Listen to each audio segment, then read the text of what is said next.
What's up, hobby friends, and welcome to my video tutorial on how to paint Pyro from Marvel Crisis Protocol. I've got the colors I've used on the model on the screen now, so if you want to give the video a pause, you can copy those down, and then we can dive right on into the tutorial.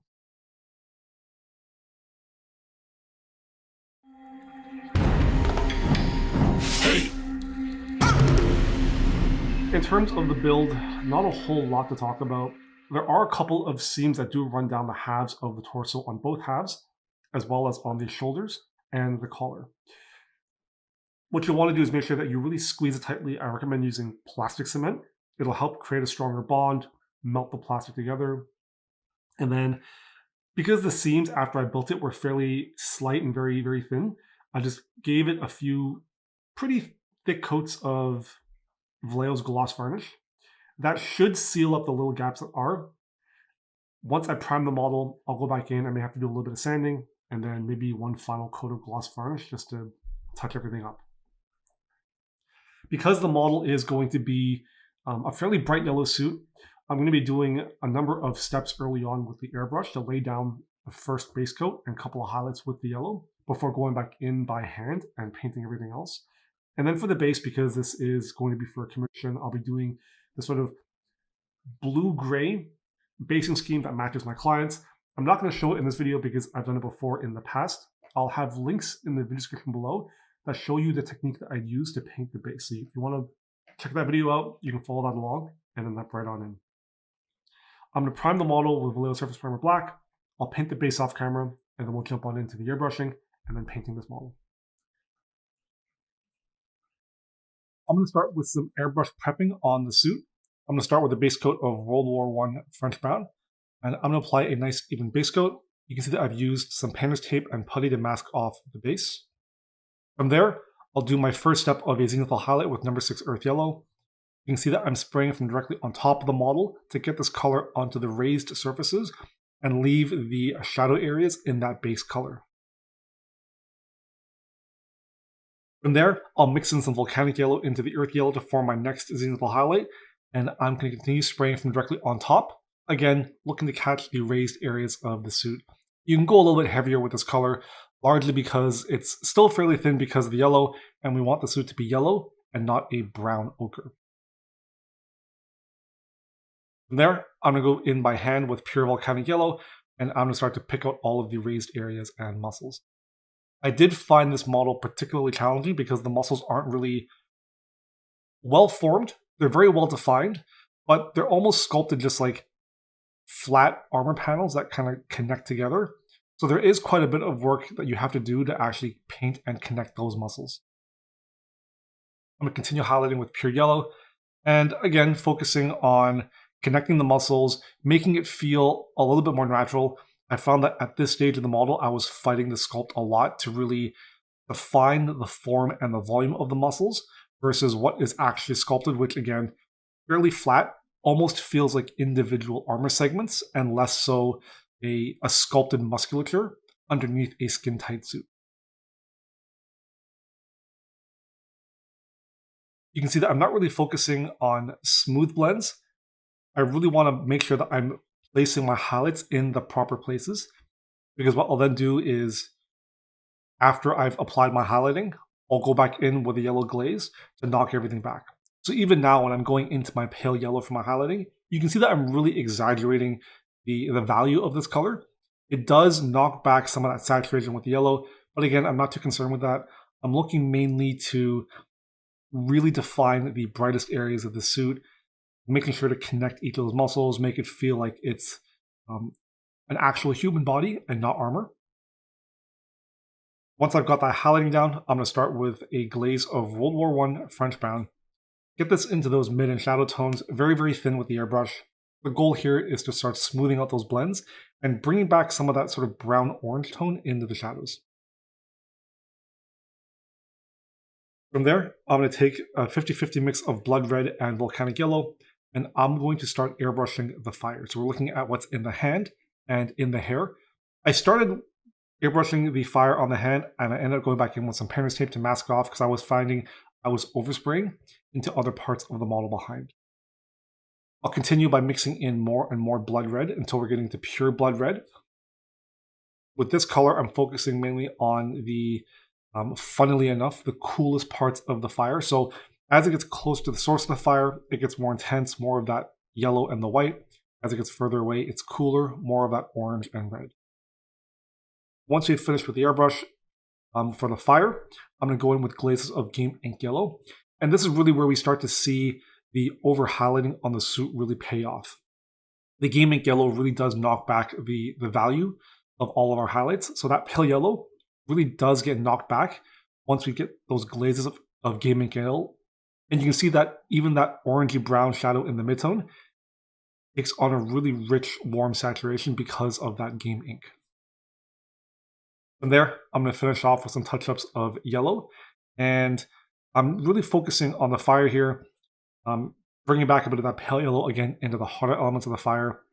The airbrush does overspray a little bit, so you want to make sure that you're going back in, neatening everything up.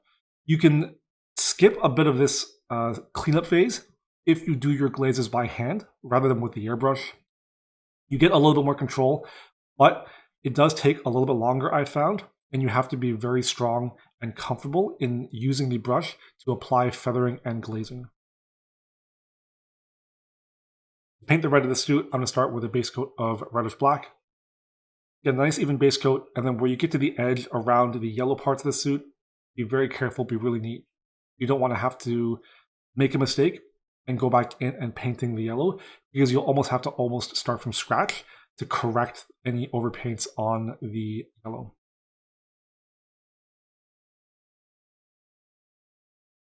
From there, I'm going to start highlighting with AK's Burnt Red. And really, I'm targeting almost all of the flat areas. I'm only keeping the Burnt Red in some of the deepest shadows and right underneath some more defined muscles like his pecs. And from Burnt Red, I'm going to keep working my way up into pure Blood Red, much like with the yellow suit. As we highlight up, we're going to work to connect all the different elements of the suit. So where the chest and the shoulder plates meet, I'll make sure I get a highlight in between. Where the chest pectorals meet, right in between, connecting down the abs, I want to make sure that I'm getting highlights in there to connect them. And as you paint down into the abs, keep your highlights consistent with the yellow. This way it feels like everything is being lit and shaded by the same source, as opposed to two separate elements that have independent light sources.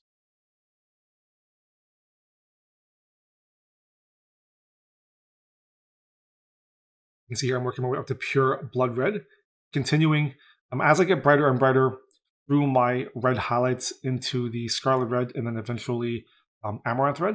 I'm going to focus more on the upper part of the model. We're looking at the tops of the chest, the shoulders, the head, and especially the forehead in particular, and the hand and fingers on his right hand near the fire is where I really want to start to concentrate that red, orange, red highlight. When you get to the Amaranth Red stage, this does veer strongly into the orange range. You want to be careful that you're not going overboard on any area of the red suit. Too much of this amaranth color will actually knock back the red, and you'll end up with more of an orange suit as opposed to a red suit. So you want to make sure that you're using this color sparingly on just the utmost raised areas, like on the forehead and the chest and shoulder. I do push the highlighting a little bit further by mixing in some sunny skin tone. And for this, I'm focusing on, again, top of the chest, shoulders, forehead. In particular, where we're starting to get closer to the fire, I want to make sure that I have some of that sunny skin tone, bring it into that peachy color to get some reflections happening off the fire. To paint the skin, I'm going to start with a base coat of AK's Base Flesh. There's not a whole lot of skin showing on this model, so realistically we're just not focusing too much on transitions. We're just picking out some basic facial features like the tips of the nose, sides of the nostril, upper and lower lip, the bit of the cheek showing, and then the chin. So when we're highlighting up, working from Base Flesh in a beige red, you can pretty much start from the 50-50 mix and then do one or two jumps all the way to beige red. Not a whole lot of blending, you're just looking at nice, clean highlighting, making sure to leave some shadow tones for the jowls, the underside particularly of the chin and the lower lip. And then I like to put a little dimple on the corner of the edges of the mouth. From beige red, I'm going to start mixing in pale yellow and continuing to highlight the same. picking out more the prominent features as I get brighter and brighter. It's more the tips of the nose, the lower and upper lip, and the chin. With Games Workshop's Gucci Violet, I'm now going to apply a nice nuanced shade over all of the models. We're looking at the red, the yellow, and then the skin. You can do the step either by hand or with the airbrush. I find that with the airbrush, it's a lot easier to get a nice smooth finish over the entire thing. You're relying less on brush control or feathering your color out. Although you do give up a bit of accuracy, so you want to make sure that you're doing very thin layers, build up your color. You do it by hand, you have to rely a lot more on your brush control to be able to feather the color smoothly, but you have greater accuracy, I find, in where you actually put the color. To paint the backpack and the metal on top of a black base coat, I'm going to start with ash gray. And I'm keeping it simple. You can spend a lot of time blending the different metallic elements on this model. I'm going to focus more on sharp, sort of reflective bands of color. Make the metal feel a little bit more shiny, a little bit more stylized. So what I'm doing is I'm just adding strong bands of highlighting down the back. I'm going to make sure I capture highlights on all of the edges. And then on the tubing that connects to each of his fists, because it is effectively one twisty cylinder, I'll make sure I apply my highlight accordingly. There, my next highlight is dark sea gray. And you can see that I'm being a lot more selective with my highlighting, still picking out those edges, but when it comes to the large bands, especially on the flat back part of the backpack, it doesn't get quite as bright or as strong. There I'll use medium sea gray. I'll do the exact same thing. When it comes to the piping as well, you can see that I'm not really highlighting each one individually. I'm treating the entire thing as one cylinder. By pulling my brush across all of them consistently, I'm able to have that consistent highlight, that width of the highlight running all the way through in an even manner. If you do it individually, maybe you want the imperfections and that's how you want to do it, but I want a little bit more of that consistency carried throughout.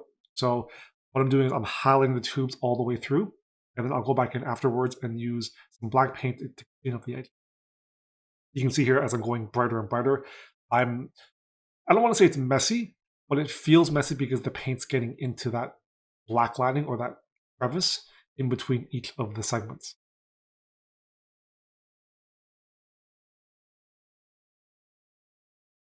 I think I ended up using pale sand as my brightest color.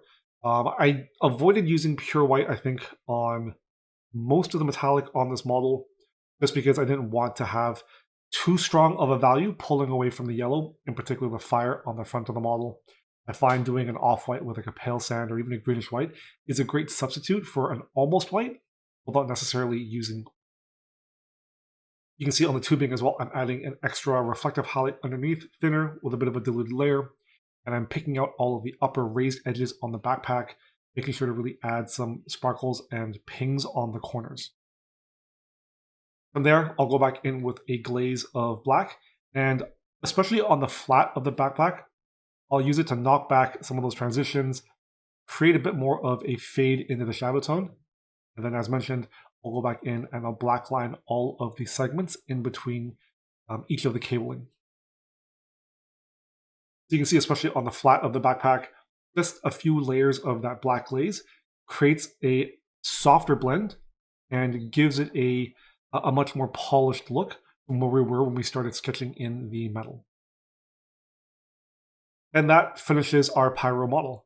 I'll paint the base trim black and I'll apply a matte varnish. For this, I'm using Mr. Hobby's Super Clear. This is a gaming piece, so I want to make sure that I'm protecting the model from gameplay and handling. And that about wraps up this video. Thanks for watching. Make sure you give it a like and subscribe for more awesome weekly content. If you want to check out my other social media platforms, I'll make sure to have links in the video description below.